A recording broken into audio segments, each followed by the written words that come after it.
გამარჯობა. პროგრამა მიწათ მოქმედი დღეს კვლავ შეეხება ჩვენი ქვეყნისა და ერისათვის უაღრესად საჭიროებო საკითხს. ეს არის გენმოდიფიცირებული თესლეული, რომელიც ამ ბოლო ხანებში ინტენსიურად შემოედინება საქართველოში. ზოგჯერ იყიდება, ზოგჯერ უფასოდ ურიგდება გლეხობას. აგრეთვე ჰუმანიტარული დახმარების სახითაც ვრცელდება. საინტერესოა, რომ ზოგჯერ ნისიადაც კი სთავაზობენ მას და ხელშეწყობასაც პირდებიან. მოკლედ მიდიან ყველა პირობაზე, ოღონდაც მოსახლეობამ მიიღოს, დათესოს და შემდეგ მათზე დამოკიდებული გახდეს. სამწუხაროდ ჩვენი გლეხობის დიდი ნაწილი ვერ ერკვევა ამ საშინელებაში, თუმცა ზოგადად მოსახლეობაზეც იგივე შეიძლება ითქვას. გენმოდიფიცირებული თესლეულის შემოტანით და გავრცელებით დაწყებულია ქართული მიწისა და საქართველოს ბიომრავალფეროვნების განადგურება. ქართული გენის შეცვლა, რასაც დიდი ხელშეწყობა აქვს ჩვენს ქვეყანაში. ეს გამოიწვია ქვეყანაში ხალისხის კონტროლის, გაუქმებამ და სურსათის უნებლობის კანონის უმოქმედობამ. გაუგებარია, რატომ უნდა ამოქმედეს ეს კანონი მაინც 2013 წელს. ამ დროისათვის ხომ უზარმაზარი ზიანი მიადგება ჩვენს ქვეყანას და მთლიანად რეგიონს. თუ ასეთი ტემპით გაგრძელდა საქართველოს წინააღმდეგ აგრესია, 2013 წლისათვის აღარ გვექნება ბუნებრივი თესლი და ბუნებრივი მეურნეობა. დამოუკიდებლობის შემთხვევაში ვეღარ მოვიწევთ პროდუქციას. შეგვრჩება გადაგვარებული ბუნება და საეჭვო გენი. გენმოდიფიცირებულმა თესლმა შეიძლება გამოიწვიოს სახეობების დაკარგვა საქართველოში. და არა მარტო საქართველოში, ზოგადად მსოფლიოსთვის არის ორი ცნებაც ნათელი. ერთი, რომ შეიძლება შეცვალოს ბიომრავალფეროვნების ჯიშთა რაოდენობა, სახეობათა რაოდენობა პირველ რიგში. ამის მაგალითები ჩვენ გვაქვს, როცა ეს მოხდა უკვე და რეალურად ეს საშიშროება ნამდვილად არსებობს. რეალურად უფრო მეტი მაგალითი გვაქვს ჩვენ დღეს იმისა, რომ სახეობები, რომელიც არიან გავრცელებული საქართველოში თუ იქნება ნებისმიერ ეს ქვეყანაში, სულ ერთია სად, შეიძლება მათზე იმოქმედოს და ზემოქმედება მოახდინოს. ჩვენ დავკარგავთ ჩვენ სახეობებს. ძალიან კარგი იქნება თუ რაღაცა კანონი შეემუშავოს სახელმწიფო იმის რომ ფერმერებს დაიცავდნენ ამ გენმოდიფიცირებული საქონელისგან, რომ არ შემოვიდეს, რომ არ დაავადეს ქართველი ერი. აგერ გვერდიგვერდ არის დათესილი და ამერიკულიდან იმტვერება ჩემი სიმინდი, რომელიც მიფუჭებს, ვეღარ მოაქვს იმ შედეგს ვერ მაძლევს, რაც უნდა მომწეს, ნიადაგი მიფუჭდება, დაბლა ეცემა მოსავლის ხარისხი. იქნებ კანონმა დაგვიცვას ჩვენ ფერმერები ყოველივე ამ უბედურებისგან. ინტერესი თესლის შემოტანაზე საქართველოს ტერიტორიაზე არის პირველ რიგში ის, რომ გარკვეულად მულტინაციონალურ კომპანიებს, რომელიც არის ძალიან დიდი მონსტრები და სოფლის მეურნეობის პროდუქციაზე მუშაობენ, მათთვის ძალიან მნიშვნელოვანია გასაღების ბაზრის არსებობა. შესაბამისად, საქართველოს როგორც ყველა დანარჩენი ქვეყნები არიან გასაღების ბაზარი. მით უმეტეს, რომ იმ ფონზე, როცა ევროპის ძირითადმა ქვეყნებმა აკრძალეს ცოცხალი ორგანიზმების შემოტანა, ანუ თესლების შეტანა საკუთარ ქვეყნებში, ისინი იცავენ თავის ჯიშებს. სამწუხაროდ ჩვენთან ჯერჯერობით ეს აკრძალვა არ არის მიღებული.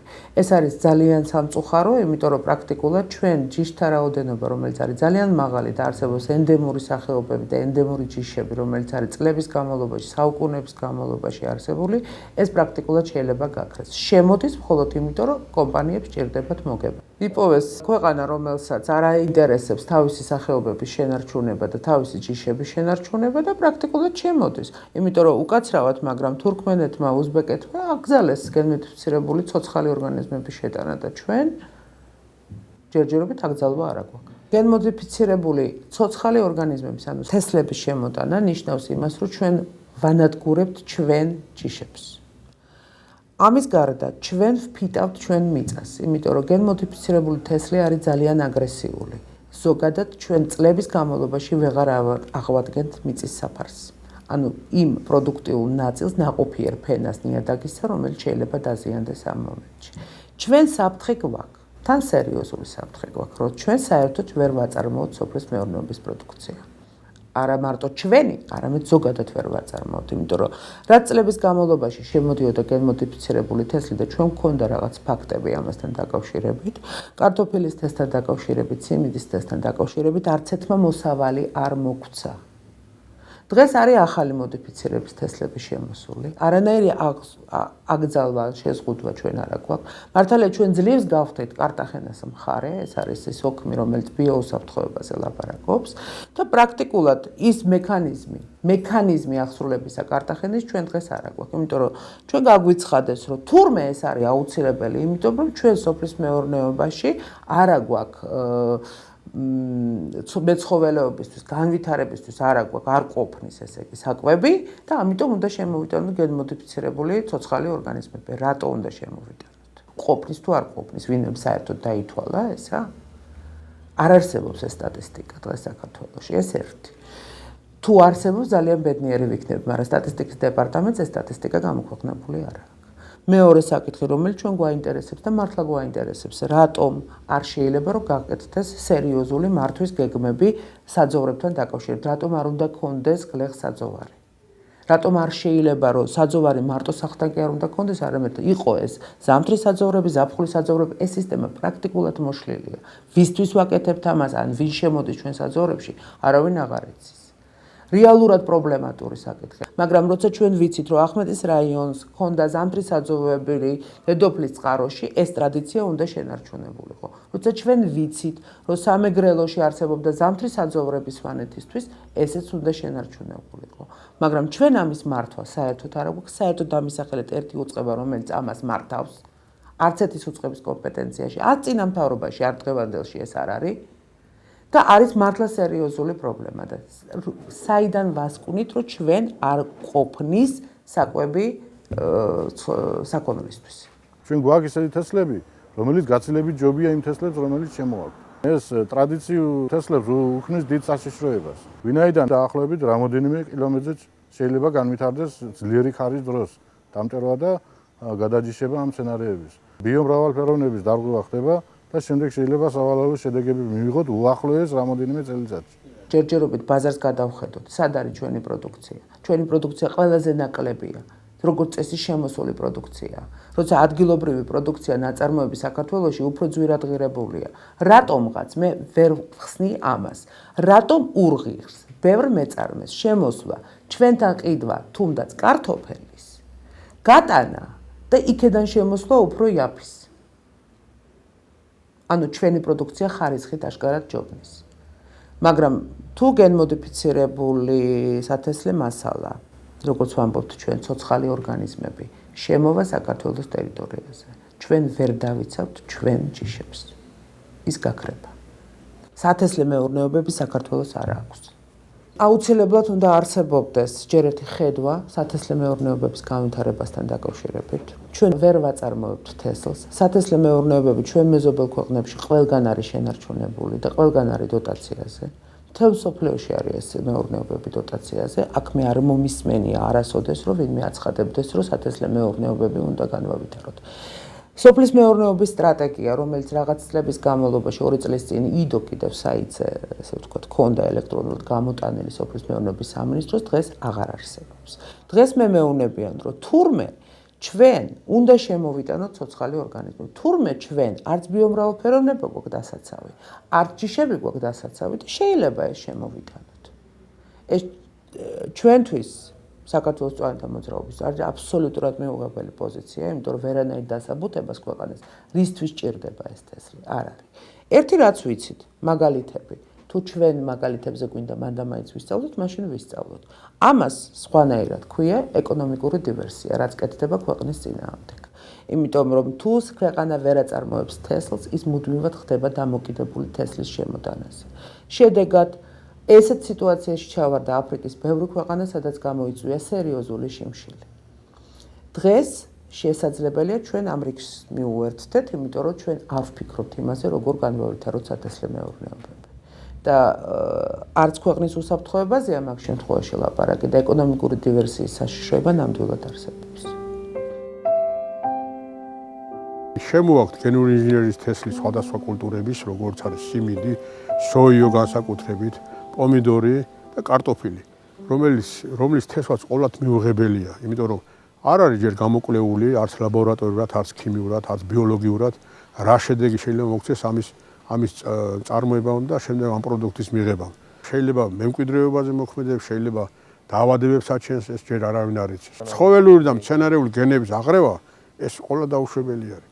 კანონმა უნდა დააკისროს პასუხისმგებლობა იმას, ვინაც დათესავს. მე რაც მინახავს კანონპროექტი თავისუფალ, ესე ვთქვათ, ეკონომიკურ საკითხებთან დაკავშირებით, ის ვარიანტი არ ვიცი, რომელიც იყო გამოქვეყნებული პრეზიდენტის საიტზე, რეალურად ვამბობ, რომ ეს არის საშინელება, როცა არის ლაპარაკი, რომ მეწარმეს შეუძლია ნებისმიერი ქვეყნის სტანდარტით იმოქმედოს საქართველოს ტერიტორიაზე. რას ნიშნავს ეს? ნებისმიერი ქვეყნის სტანდარტით. მე არ ვიცი. იცით რა, მე ძალიან მაინტერესებს, რატომ უნდა შეჩერდეს სანიტარული კონტროლი 2013 წლამდე. რატომ უნდა შეჩერდეს კონტროლი გენმოდიფიცირებულ ორგანიზმებზე 13 წლამდე. რატომ უნდა შეჩერდეს კონტროლი სუფთა წყალზე 13-12 წლამდე. რატომ მეც ამას კითხვები. მე ვერ ვგებულობ რატომ. როცა მთელი მსოფლიო ითხოვს და ყველგან არის გამკაცრებული ეს ნორმები. პრაქტიკულად არის შეჩერებული ყველანაირი კონტროლი. და შედეგად ვერ გავიტანთ ჩვენ ესე პროდუქციას საზღვარგარეთ.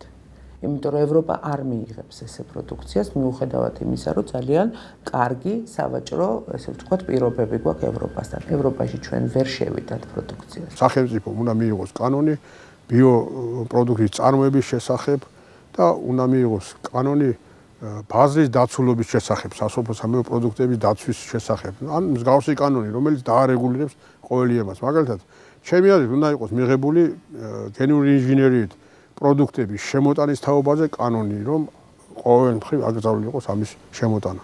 და უნდა იყოს ასევე ლაბორატორიული ქსელი გავრცელებული და ჩართული ისეთ დონეზე, რომ ყველა შემოტანილი პროდუქტი მოწმდებოდეს როგორც გენური ინჟინერიაზე, ასევე სხვა კომპონენტ ტოქსიკურობაზე, იქ აზოტის შემცველობაზე და ასე შემდეგ. თუ გვინდა რომ ჩვენი თაობა, ჩვენი და მომავალი თაობა დავიცვათ ამ ისეთი დაავადებისგან, რომელიც საიდან მოდის კაცმა არ იცის. ამიტომ ეს აუცილებელია ჩემი აზრით. საუბარი იმაზე, რომ 13 წლამდე, რატო 13-მდე მეც ვერ ვხსნი, მაგრამ ჩემთვის არის გაუგებარი, ჩვენ დავკარგავთ დროს და ძალიან შორს არის წასული მთელი მსოფლიო და რატომღაც აკრძალვას აკეთებს ცოცხალი ორგანიზმების შეტანაზე და კონტროლს აწესებს გერმანული მხარე თავის ქვეყანაში, საფრანგეთი თავის ქვეყანაში, ინგლისი თავის ქვეყანაში, არც ერთი არ თავს ამის ნებას. იმიტომ რომ არავინ არ იცის რა შედეგებს მოიტანს ეს ზოგადად ბიომრავალფეროვნებისთვის. ჩვენ ვიცით, რომ გენმოდიფიცირებულ კარტოფილს კოლორადოს ხოჭო, რომელიც სერიოზული მავნებელია კარტოფილის, არ ეკარება. ის კუტება იქვე. ყველაზე გამძლე საუკუნეების განმავლობაში არის წერი. როცა კოლორადოს ხოჭოს კარტოფილი კლავს იქვე, რა მოუვა ცოცხალ ორგანიზმს, რომელიც ამას ჭამს მერე.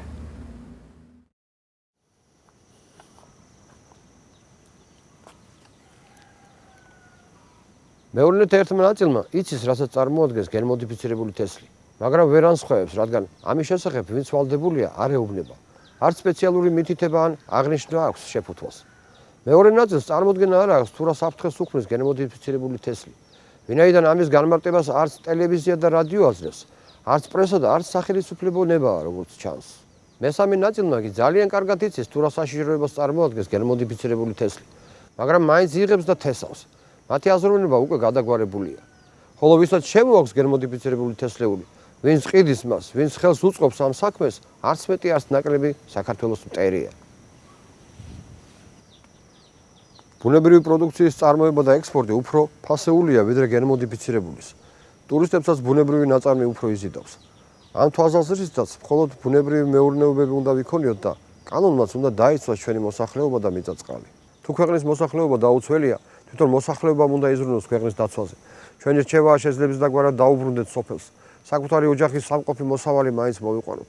თვითონ ვაწარმოოთ თესლით და თუ იმასგან შევიძენთ, 1000%-ით უნდა ვიყოთ დარწმუნებული, რომ ის გენმოდიფიცირებული არ არის. მოერიდოთ უცხოურ თესლეულსა და ნერგებს. მსგავსი რამ ჩვენს მამულს ქართულ მიწას გადასაყრელადაც კი არ უნდა გავაკაროთ. თავიდან ავიცილოთ საკუთარი შთამომავლების რისხვა. გენმოდიფიცირებული თესლის შემოტანა და გამოყენება საქართველოს სამუდამო დაჩოქებას ისახავს მიზნად. გენმოდიფიცირებული პროდუქციის მოხმარებით ვშიშობ, რომ ქართველობაში გენმოდიფიცირებული აზროვნებაც იჩენს თავს. გარკვეულ შემთხვევაში ეს უკვე შეინიშნება კიდეც. ამ საგანგაშო თემის მეორე ნაწილი მიწათმოქმედის მომდევნო გადაცემაში შეგიძლიათ იხილოთ. ახლა კი გემშვიდობებით, კარგად ბრძანდებოდეთ.